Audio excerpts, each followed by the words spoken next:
जय श्री राम दोस्तों।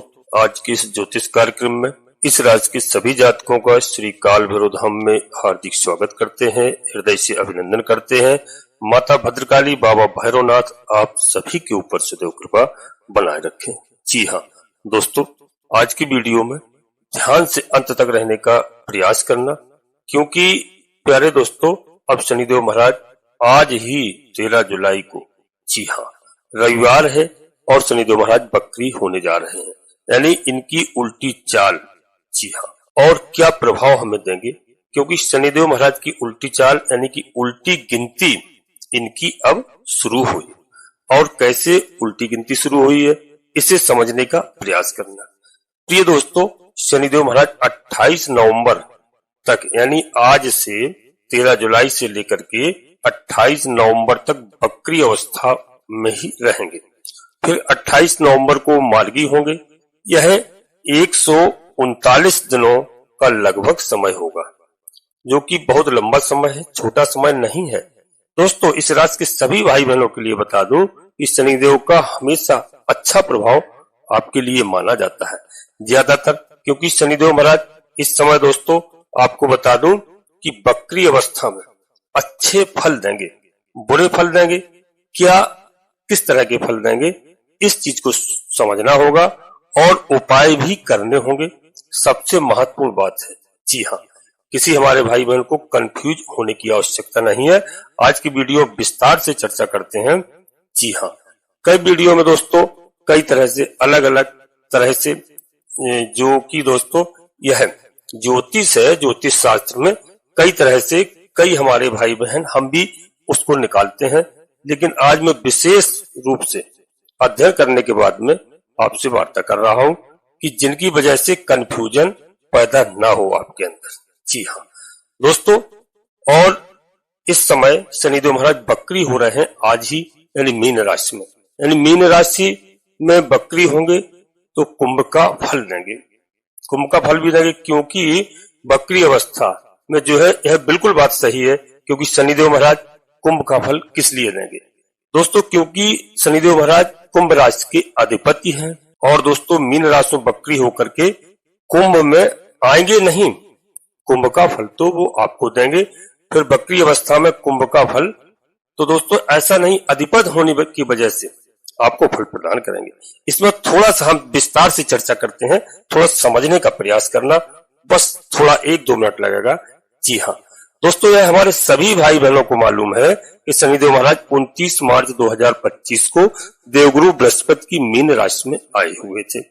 और कुंभ राशि को छोड़ के सभी लोग जानते हैं कि जैसे ही मीन राशि में आए तो मीन राशि में पूर्वा भाद्रपद नक्षत्र जो कि स्वयं देवगुरु बृहस्पति का है, तो पूर्वा भाद्रपद नक्षत्र का चतुर्थ चरण यानी मीन राशि पर है, और बाकी जो 1, 2, 3 चरण है वो कुंभ राशि पर है। तो इन्होंने मीन में जैसे ही प्रवेश किया था दोस्तों, मैंने वीडियो पहले ही बताया था कि पूर्व भाद्रपद के चतुर्थ चरण में इन्होंने प्रवेश किया था। फिर आगे बढ़े, उत्तरा भाद्रपद में 28 अप्रैल को प्रथम चरण में आए। जी हाँ फिर दोस्तों उत्तरा भाद्रपद के जो कि उत्तरा भाद्रपद यहाँ पर मीन राशि पर है, जो कि स्वयं शनिदेव का नक्षत्र है। इसके बाद ये 7 जून को उत्तरा भाद्रपद के दूसरे चरण में आए। जी हाँ, और आप समझिए कि मीन राशि में आगे बढ़ रहे हैं, मीन राशि की तरफ, और मेष राशि में गए नहीं हैं दोस्तों, मतलब कुंभ से मीन में और मेष राशि की तरफ बढ़े। ठीक है, और फिर 13 जुलाई यानी आज ही अब बकरी होने जा रहे हैं शाम के समय 7:04 के आसपास। तो जब बकरी हुए तो दोस्तों पुनः उन्हीं नक्षत्रों पर शनिदेव महाराज वापिस आएंगे। तो कैसे आएंगे, किस प्रकार से, तो 18 अगस्त को ये उत्तरा भाद्रपद के प्रथम चरण में आएंगे।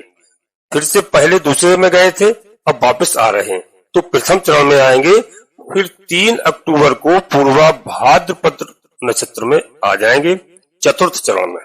जी हाँ, और दोस्तों तीसरे में, दूसरे या प्रथम में नहीं गए हैं, चतुर्थ में गए हैं, जो कि मीन राशि के अंतर्गत ही नक्षत्र आता है, उसका चरण आता है। और फिर प्यारे दोस्तों 28 नवंबर को यह मार्गी हो जाएंगे। तो दोस्तों यहाँ पर शनिदेव महाराज कुंभ राशि में तो नहीं जाएंगे, लेकिन कुंभ राशि का फल अवश्य प्रदान करेंगे, क्योंकि वह उनकी स्वयं की राशि है, उसके अधिपति है।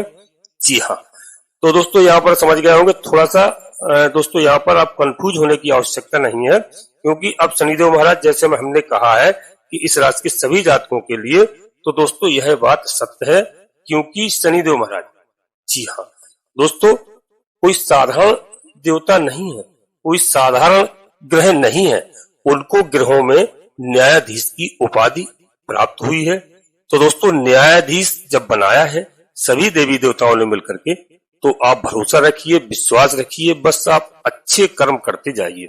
जी हाँ, आपको गलत कर्म नहीं करना है, क्योंकि यहाँ पर कोई भी आपको माफ कर दे, कोई भी आपको जल्दबाजी में कोई भी ग्रह बहुत ज्यादा आपको लाभ प्रदान कर दे, परंतु शनिदेव महाराज जो लाभ देते हैं वह काफी समय तक टिकता है। हो सकता है 1, 2 पीढ़ी 4 पीढ़ी तक भी आपके पास रहे, धन धान की कोई कमी ना रहे। इसलिए हमारी बात पर विश्वास रखिए कि न्यायाधीश की आप शरण में रहिए और न्यायाधीश का आशीर्वाद प्राप्त करिए। मैं बताऊंगा आपको क्या क्या उपाय करना है, किस किस की आराधना करना है, जिससे आपको अच्छे फल प्राप्त हो, आपके परिवार में खुशहाली रहे, आपके परिवार में सुख चैन शांति रहे।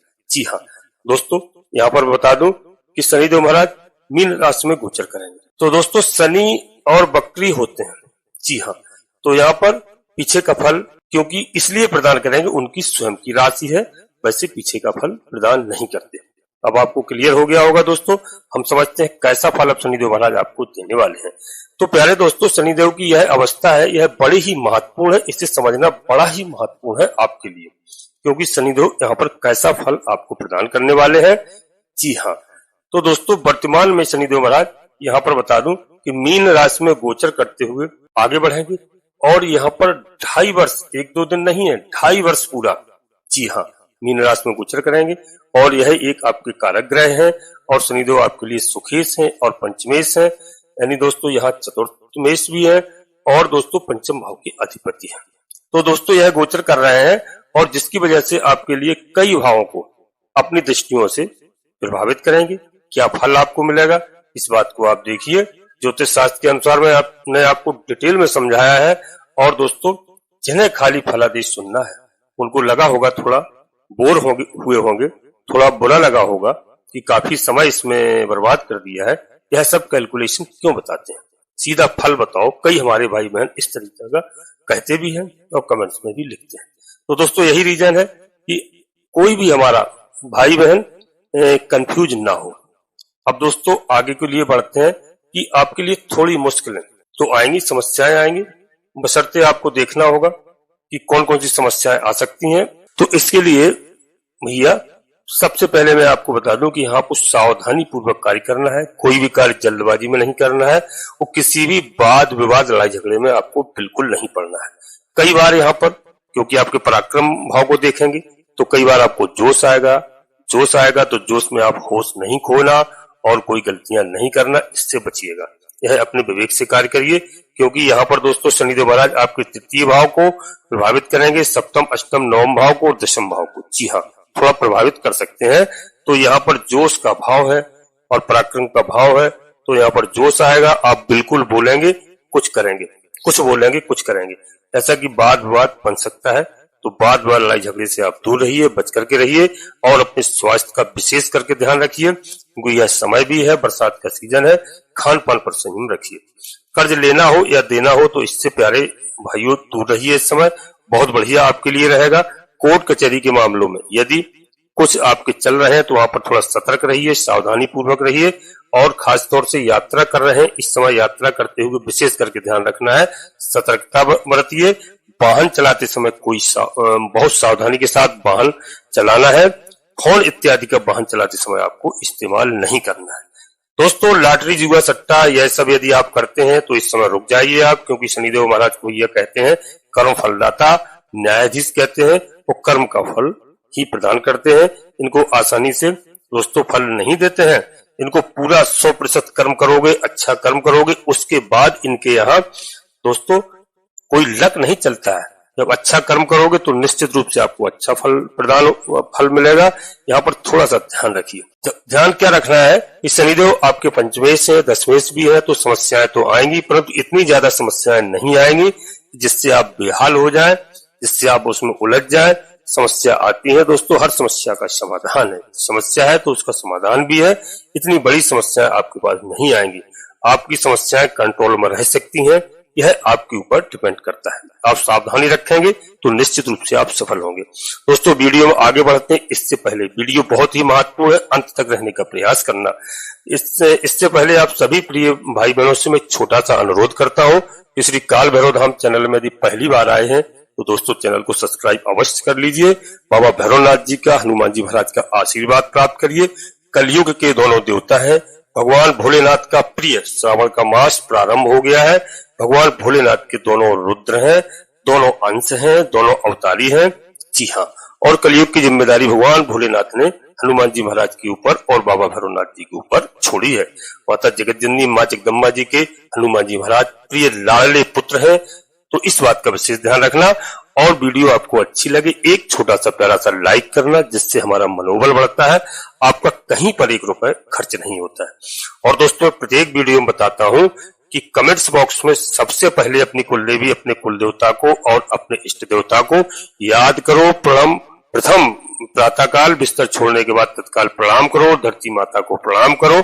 इसके बाद दोस्तों माता भद्रकाली कृपा करो, बाबा भैरवनाथ जी कृपा करो, हनुमान जी महाराज कृपा करो, शनिदेव महाराज कृपा करो, जो भी देव आपको प्रिय है, लक्ष्मी नारायण भगवान कृपा करो।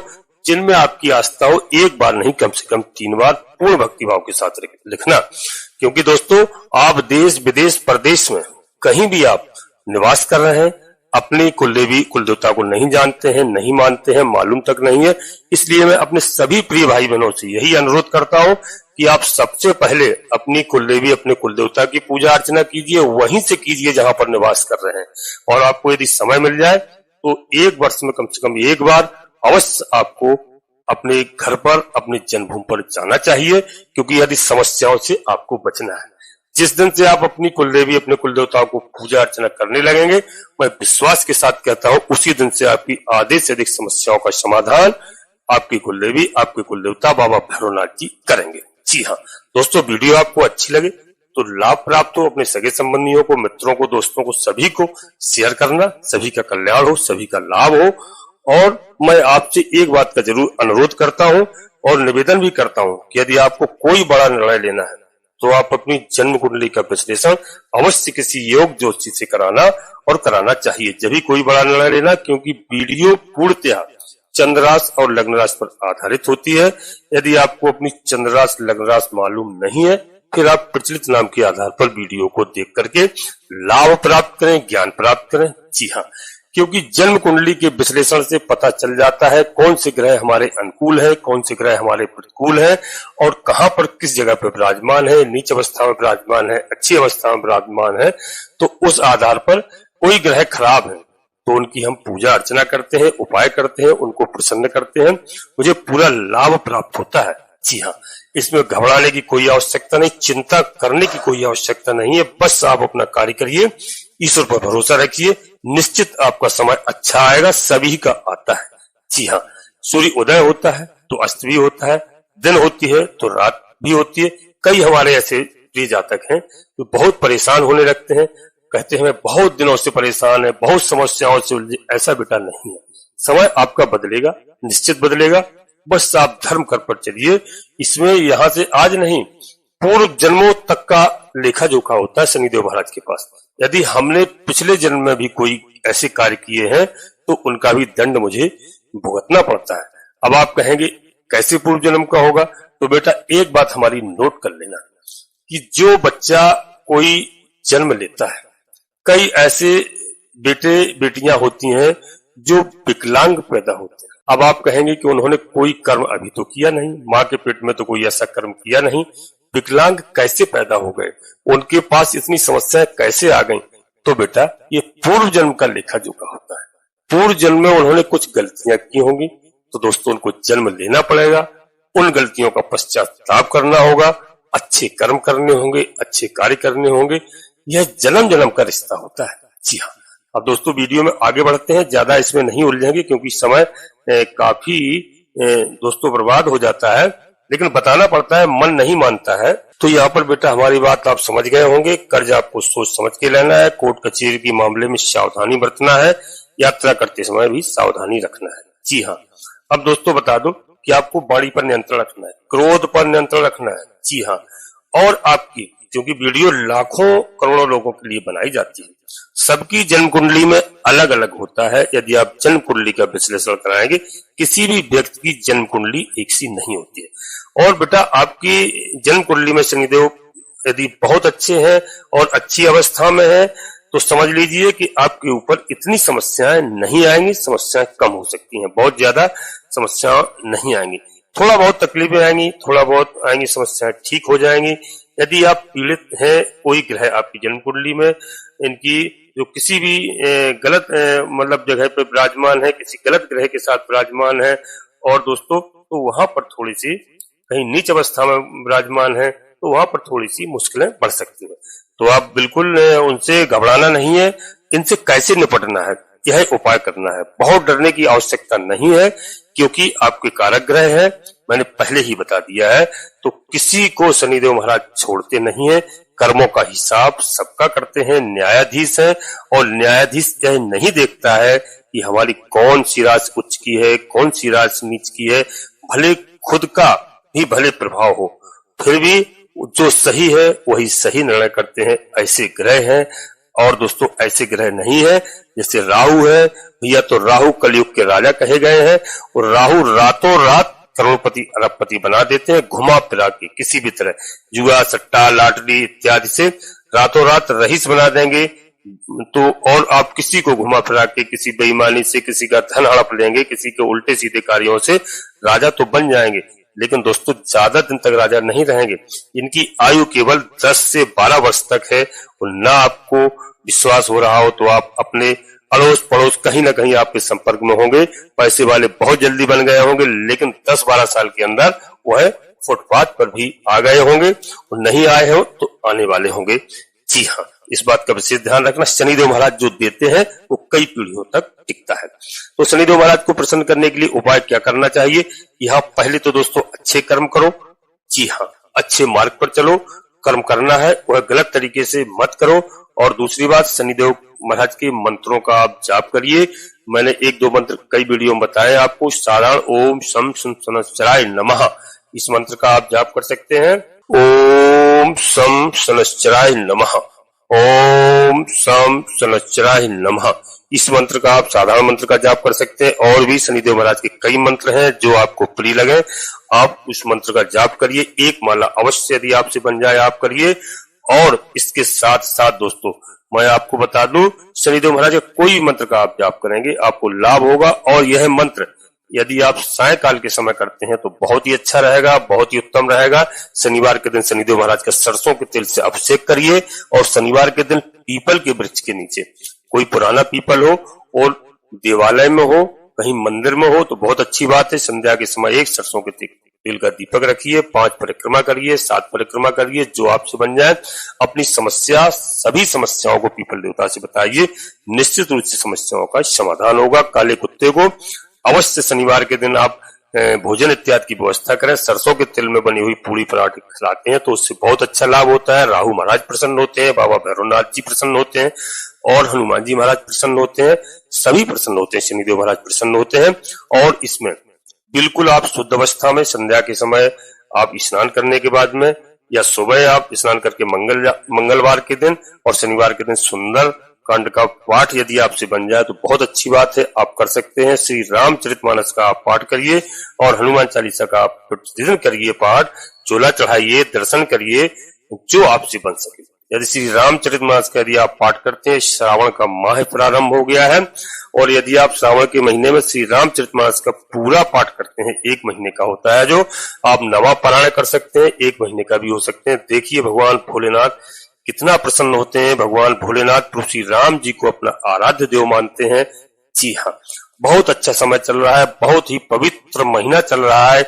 इस महीने में जितना बन सके आप शनिदेव महाराज के मंत्रों का जाप करिए, हनुमान चालीसा का पाठ करिए, भगवान भोलेनाथ का अभिषेक करिए, जलाभिषेक करिए, दूध से अभिषेक करिए, घी से, शहद से, और दोस्तों बेलपत्र आप प्रतिदिन चढ़ाइए।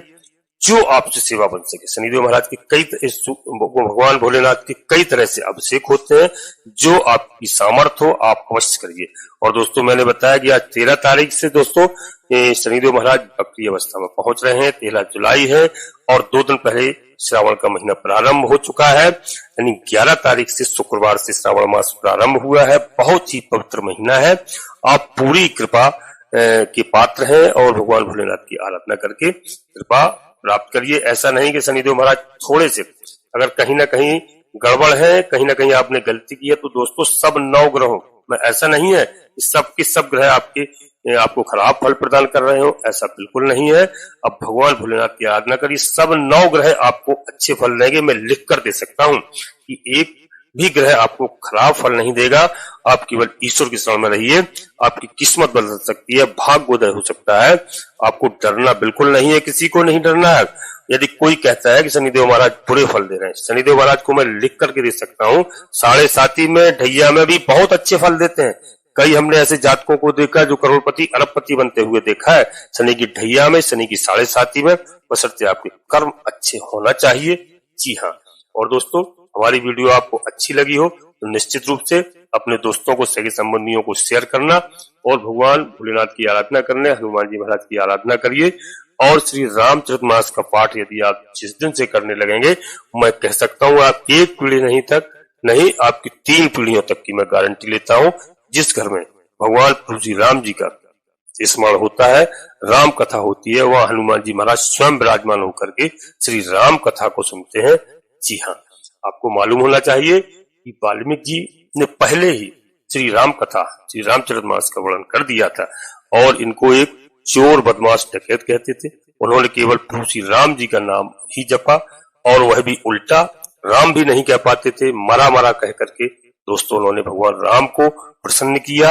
और उनका आज दोस्तों इतिहास क्या मतलब, ये सभी हमारे शास्त्रों के पन्नों पर वर्णन है और उनका नाम अमर है। इसके बाद बाबा गोस्वामी तुलसीदास जी ने उसका विश्लेषण किया, हिंदी में विश्लेषण किया। तो दोस्तों बाबा तुलसीदास जी को भी भगवान प्रभु श्री राम जी के दर्शन हुए। जी हाँ। चित्रकूट चिंताहरण बैतरणी के तीर, कछुक दिनन को रम गए सिया सहित रघुवीर। जी हाँ दोस्तों, तो आपको यह मालूम होना चाहिए कि भगवान प्रभु श्री राम जी का नाम राम से नाम बड़ा है। जी हाँ दोस्तों, यहाँ पर देखते हैं आप, समझ लीजिए कितना दोस्तों परेशान हुए। जी हाँ, गोस्वामी तुलसीदास जी की यह बहुत लंबी कथा है, अब उसमें नहीं उलझेंगे, लेकिन आपको यह अवश्य बताऊंगा कि चित्रकूट के घाट पर भई संतन की भी, तुलसीदास चंदन घिसे और तिलक करत रघुवीर, जय सिया राम।